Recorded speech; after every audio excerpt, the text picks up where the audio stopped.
sejak kebangkitan ulama bersama pengikut-pengikutnya istiqomah dan setia jaga akidah dan sunnah Rasulullah.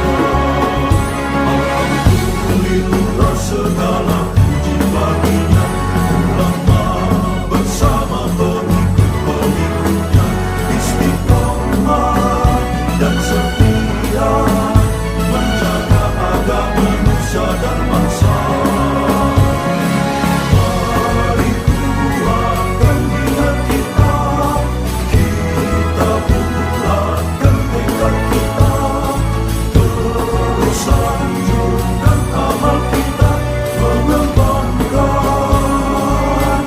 hikmah kita. Bismillahirrahmanirrahim. Qala al-mu'allif rahimahullah wa nafa'na bihi wa bi'ulumihi fid dharain amin. Wa qad ra'a ba'du syuyukhi ba'dul ulama'i fil manami faqala lahu ma khabaru tilkal ulum allati kunta tujadilu fiha. Ya, betul itu. Wa qad ra'a, dan sungguh melihat siapa ba'du syuyukhi sebagian ulama. Ba'dul ulama'i melihat sebagian ulama lainnya fil manami di waktu tidur. Maksudnya melihat di waktu tidur mimpi. Faqala lahu, maka berkata ba'du syuyukh lahu kepada ba'dul ulama, ma khairu tilkal ulum. Ada satu naskah khairu, ada khobaru. Ma khobaru tilkal ulum. Apa kabar ilmu-ilmu allati kunta yang ada engkau tujadilu itu memperdebatkannya dulu fiha di sana, maksudnya di dunia, fiha atau fiha dalam allati, dalam ilmu tersebut, wa tunadiru alaiha, dan juga engkau beradu pandangan alaiha atas ulum. Fa basato yadahu, maka mengulurkan siapa ba'dul ulama yadahu akan tangannya, wa nafakha fiha, dan meniupkan ke dalam yadihi. Wa qala, dan berkata ba'dul ulama, tohat kulluha haba'an mantura. Tohat, hilang semuanya, terbang, kulluha semuanya, haba'an mantura, seperti debu yang disebarkan, yang ditiupkan. Wa man tafa'at illa bi rak'ataini wa man tafa'tu, dan tidaklah aku mengambil manfaat illa bi rak'ataini, kecuali dengan 2 rakaat. Hasolata, kholasota 2 rakaat kholasota, yang dua-duanya murni atau ikhlas, li, milikku, fi jawfil laili, di tengah malam. Ini cerita tentang mimpi sebagian orang yang bertemu guru-gurunya, bertemu ulama-ulama. Pembahasan ini tentang khilafiyah atau ilmu yang ada dalam fikih, tapi bagian-bagian khilafiyah aja. Yang diambil bagian khilafiyah aja, tapi bukan pokoknya fikih. Pokoknya fikih itu kan sebenarnya gampang, ibadah, muamalah, munakahah, jinayah. Nanti setelah itu setelah jinayah ada membebaskan budak. Udah itu aja pokok-pokoknya fikih. Nah, ini pembahasannya di luar yang pokok-pokok, ada yang namanya pembahasan khilafiyah yang memang dicari oleh ahli fikih pada waktu itu. Nggak semuanya sih, ada sebagian ahli fikih yang memang lebih senang untuk mengambil masalah khilafiyah, tujuannya untuk debat. Kalau sudah berdebat kelihatannya hebat, maka dia ditepokin sama orang-orang.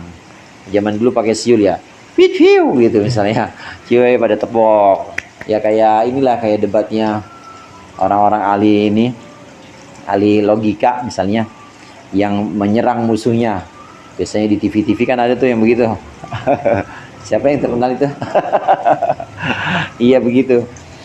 Karena itu tujuannya bukan untuk mencari kebenaran sebenarnya, tapi tujuannya untuk menunjukkan kecerdasan. Beda sama ulama-ulama salaf yang dimaksud di sini, ulama setelah tabi'in. Masanya Rasulullah itu bersama sahabat, ya pemimpinnya Rasulullah aja. Orang tanya-tanya langsung kepada Rasulullah. Nanti setelah Rasulullah wafat, namanya masa sahabat. Nah, sahabat punya murid tabi'in. Sahabat sudah selesai semua periodenya sahabat, tidak ada yang hidup lagi, hanya tinggal tabi'in, murid-muridnya sahabat. Nah, muridnya sahabat namanya atba'ut tabi'in.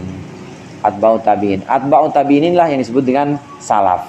Atba'ut tabi'in. Kalau Imam Al-Hasan Al-Basri tabi'in. Nah, murid-muridnya atba'ut tabi'in. Termasuk Sufyan Ats-Tsauri, ini juga tabi'in.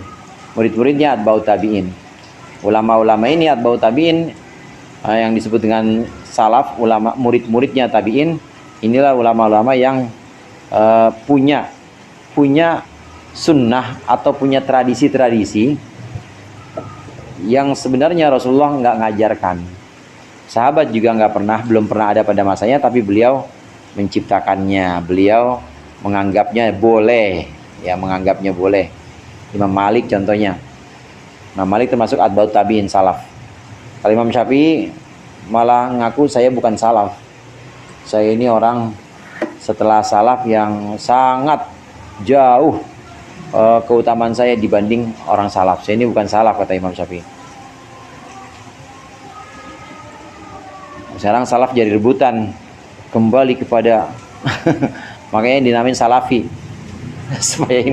supaya seolah-olah dia paling ikut. Padahal salafi itu maksudnya bukan sahabat. Salaf itu bukan sahabat. Salaf itu setelah 2 periode setelah sahabat, atba'ut tabi'in. Di mana di situ udah mulai banyak, termasuk diantaranya udah mulai banyak perkembangan ilmu nahwu, perkembangan ilmu fikih termasuk diantaranya. Dan atba'ut tabi'in, muridnya tabi'in ini juga sudah mulai ada madhab fikih. Tapi ciri khas atba'ut tabi'in atau sahabat, ciri khas mereka kalau membahas fikih yang memang buat ibadah, bukan buat perdebatan, bukan buat cari khilafiyahnya, kemudian pengen menjatuhkan lawan, enggak. Tapi fikih benar-benar buat ibadah.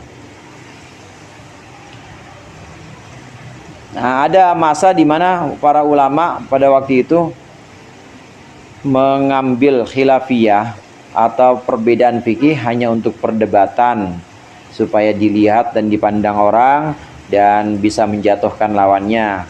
Maka melengkapi pembahasan ini, Imam Ghazali kemudian menceritakan satu kisah bahwa banyak murid-muridnya para ulama yang diimpiin gurunya udah meninggal. Nah, kemudian gurunya ini ulama yang jadi gurunya ini ditanya, gimana ilmu yang kau perdebatkan, gimana ilmu yang dulu engkau di depan halayak itu bantah-bantahan. Kata ulama itu, habis semuanya seperti debu, nggak ada gunanya. Justru yang manfaat untukku 2 rakaat sholat yang aku ikhlas melaksanakannya di tengah malam. Jadi perdebatan khilafiyah, ilmu-ilmu yang nggak berguna, yang memang tujuannya bukan mencari kebenaran, tapi tujuannya untuk menunjukkan kepintaran, ini semuanya hilang, semuanya ilmu-ilmu itu semuanya nggak ada gunanya. Hanya ibadah 2 rakaat saja yang bisa memberikan manfaat kepadaku. Ada juga satu cerita Imam Khalil bin Ahmad. Imam Khalil itu gurunya Imam Syibawayh. Imam Khalil yang menciptakan ilmu arud. Ilmu arud dari masa sebelum Islam, pokoknya syair-syair jahiliyah dan lebih masa-masa sebelumnya. Sama beliau teliti. Ini baharnya semua ada 14. Sebelumnya belum ada orang yang meneliti ini. Diperhatikan dari berbagai macam syair yang beliau hafal semuanya itu, syair-syair jahiliyah. Nah, nggak keluar dari 14 bahar ini. Maka beliau menciptakan ilmu arud. Waktu lagi bengong. Kenapa Imam Khalil bengong? Habis ilmunya Imam Syibawayh. Udah dihabisin semua ilmu Imam Syibawayh, udah ngambil semua ilmunya. Nah, beliau merenung di padang pasir, ngelihat ketukan onta itu. Ketukan kaki onta itu, lahirlah dengan ilham Allah, ilham dari Allah, muncullah ilmu arud itu, Imam Khalil bin Ahmad. Imam Khalil ini pernah diimpin juga, gimana arudmu gimana nahwumu, gimana sastramu, ditanya sama muridnya dalam mimpi itu. Kemudian kata Imam Khalil, habis semuanya itu tidak lebih bermanfaat, tidak lebih mulia dibanding bacaan subhanallah walhamdulillah wala ilaha illallah wallahu akbar. Nah saudara sekalian, ini sebenarnya tergantung orang yang mimpi. Boleh kita ambil seperti itu untuk menghindarkan bangga-banggaan atas nama ilmu, atau menghindarkan kesombongan atas nama pinter atau mahir. Boleh kita ambil cerita-cerita seperti ini. Tapi boleh juga kita ambil cerita-cerita lain yang menyatakan bahwa ilmu itu juga penting. Seperti cerita Imam Sibaweh, muridnya Imam Khalil. Imam Sibaweh yang ditanya man rabbuka, itu mannya mausul apa man istifham, apa mannya man syarat. Malaikat bingung, balik lagi pada Allah. Udah nggak kober kalau belajar nahwu. Malaikat tanya, nggak usah, bebasin aja. Ada yang dimimpin begitu. Ini menunjukkan bahwa ilmu nahwu pada waktu itu memang penting.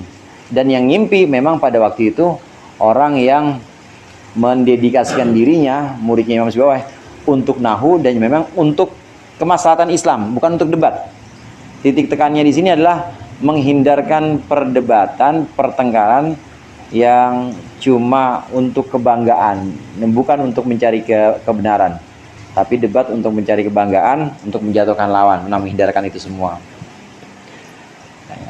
Imam Junaid Al-Baghdadi juga begitu. Gimana Imam Junaid ceramah-ceramahmu, kuliah-kuliahmu atau pengajian-pengajianmu? Nggak ada semuanya, nggak ada yang lebih mulia dibanding sholat 2 rakaat. Memang tujuannya semua, hadirin, tujuan kita ngaji, tujuan kita belajar sebenarnya buat bekal sholat kita atau ibadah kita supaya benar-benar bisa dekat pada Allah. Wa fil hadithi, dan dalam satu hadis, ma dhalla qaumun ba'da hudan kanu alaihi illa utul jadala. Ma dhalla qaumun, tidak akan sesat qaumun, satu kaum, ba'da hudan, setelah petunjuk, kanu alaihi, yang mereka telah berada di dalamnya, illa utu, kecuali mereka diberikan al jadala, akan perdebatan. Satu kaum, satu umat itu pasti tetap dalam petunjuk, lurus, pokoknya lempeng-lempeng aja, nggak nyeleneh, hingga Allah berikan mereka perdebatan. Nah, mereka yang terperosok dalam perdebatan itu maka sesat. Tapi mereka yang tidak, memilih untuk mundur dari perdebatan itu, memilih untuk ngalah dari perdebatan itu, maka itulah orang-orang yang tetap dalam hidayah. Sayyidina Ali waktu dengan Sayyidina Muawiyah, Sayyidina Ali dengan Sayyidina Muawiyah kan sempat berseteru juga, sampai akhirnya Sayyidina Ali ngalah, Muawiyah yang memimpin umat Islam demi persatuan umat. Sayyidina Ali waktu itu ngalah, Muawiyah yang memimpin. Nah, Muawiyah diserahi kepemimpinan dengan syarat nanti setelah Muawiyah mangkat atau ingin meletakkan jabatannya, meninggal, maka kepemimpinan dikembalikan lagi pada umat Islam. Itu kata Sayyidina Hasan, kata cucu Rasulullah, Sayyidina Hasan. Iya, oke. Ya udah selesai perdebatannya. Jadi para sahabat, kemudian muridnya, para tabiin, ini menghindari perdebatan-perdebatan yang seperti ini, yang bisa memecah belah umat.